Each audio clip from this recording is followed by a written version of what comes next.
Kazakova are contemporary Dada artists from around the world. And what does contemporary Dada mean?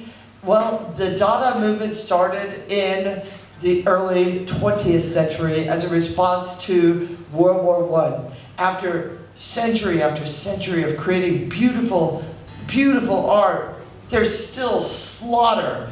And the Dada's said, we now need to create a new kind of art to address the fact that beautiful art isn't cutting it. So there are a lot of examples in here of ready-made art, of collage art, of instant poems, of things that are not considered classic techniques, but the Dada movement has had a lot of influence along the way, and I think it continues to this day. That's why we do this journal.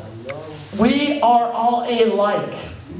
This is a letter to the future, a time capsule of information about the last vestiges of beauty and truth, of meaning without twists, of institutions and the crumbling thereof, of how fast every objective instance is becoming subjective, of how willingly humans are allowing their futures as individual entities to be sucked up into a collective, governed by unseen masters whose only goal is a protection for time eternal of themselves and their heirs, although we are near the point where their heirs won't matter as life or something like it becomes eternal for the moneyed few.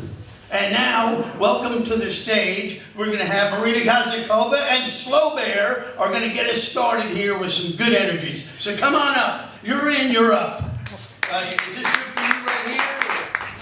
Like ballerinas flying in grand jeté, old film grains in midair, white origami swans, surreal alphabet, melting punctuation, hyphens and dashes, handwriting of God, the Bible of nature, just a cappella, kisses from nowhere, billions of eyelashes, tombe la neige.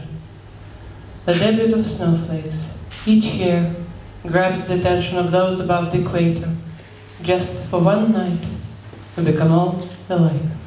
We are all alike, in thunderous applause under the Facebook snow posts, like the spectators of the Bolshoi 100 years ago.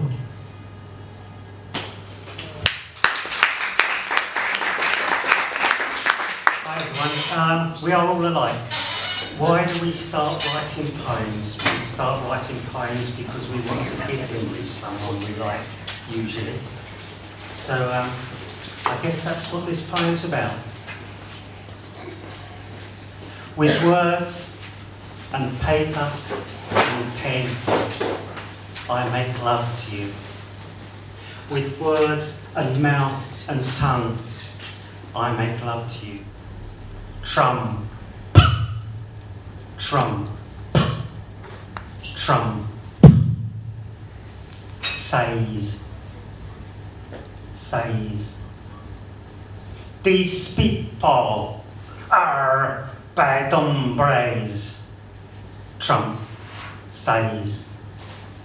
These people are bad hombres, Trump says. And it's over. You have to come to me because I can't see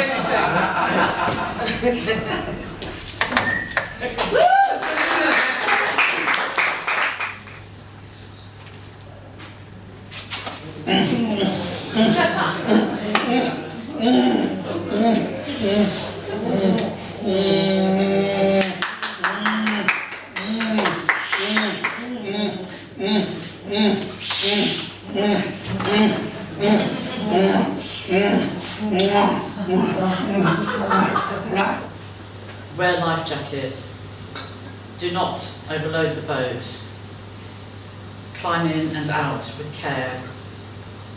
Only make a mayday call if there is grave and imminent danger. Give the name of your vessel, the position in latitude and longitude, the number of people on board, and the nature of your distress.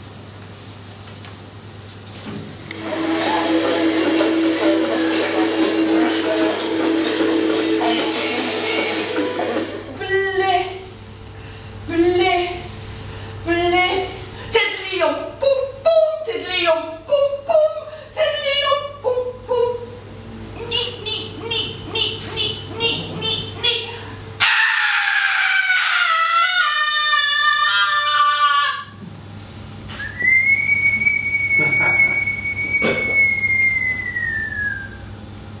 After the 5 o'clock whistle, he crawled his way home.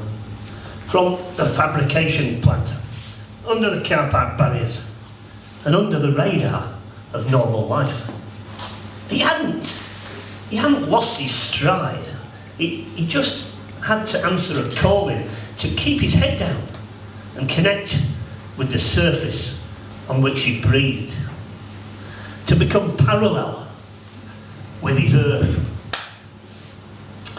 And along the soft verges by the Londis, his nostrils tickled the tussocked ruts left by cars that had parked in the rain. And on the pavement outside the Red Lion, his jeans were ribboning at the knees. Evening, Harry. You watching the game tomorrow?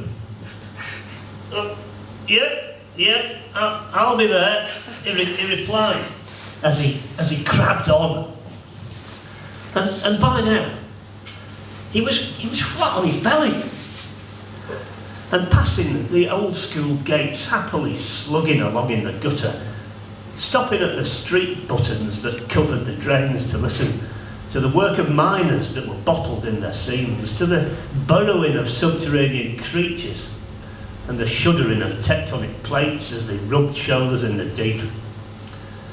He tried to tune the dial in his head and listen down through the strata of time.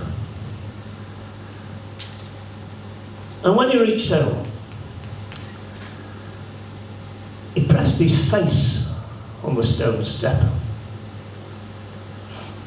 He's letting the cold seep in through his cheek, travel along the edge of his tongue,